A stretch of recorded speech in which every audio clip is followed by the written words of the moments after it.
Рахмат, мүмкүнчүлүктөн пайдаланып, урматтуу депутаттар, акыркындай суроо берип алайынчы. Азыр жооп берип кеттиңиз. Маданият Жалал Абад жол боюнча бүт казып коюп, бүгүн чаңып, ташы чыгып жатат. Ким жоопкерчиликти алат? Графиктен калгандыгы боюнча, калктын экономикалык, чарбалык, башка чыгымдар боюнча ким жоопкерчиликти алат?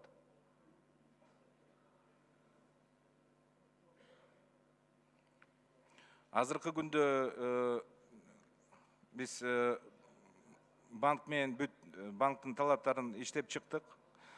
Консультант технический надзорго уже акчасы төлөндү.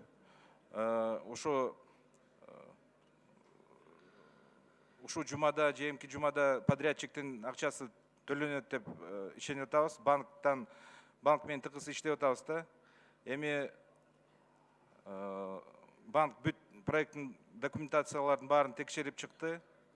Өзүнүн эмесин берди, положительный решениясын берди. Ошону менен иштеп атабыз азыр.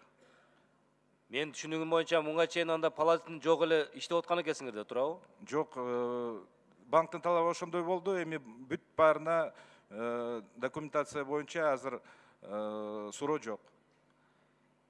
Ким алат жоопкерчиликти ушунча убакыт графиктен калгандыгына, жолдун ушундай акыбалда тургандыгына, асфальт болбойт деп атасыз кышка чейин?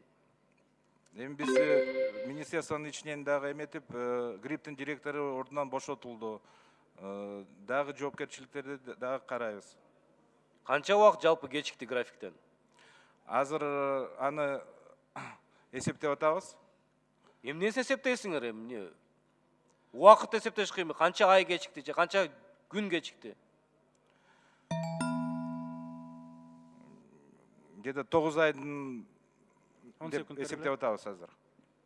Урматтуу депутаттар, өкмөт өкүлү, мына ушундай министр менен биз кайсы жолду курабыз, эмнени кыйратабыз? 9 ай кечиккен. Ал жерде чыгымды, моралдык, материалдык чыгымды ким төлөйт? Рахмат.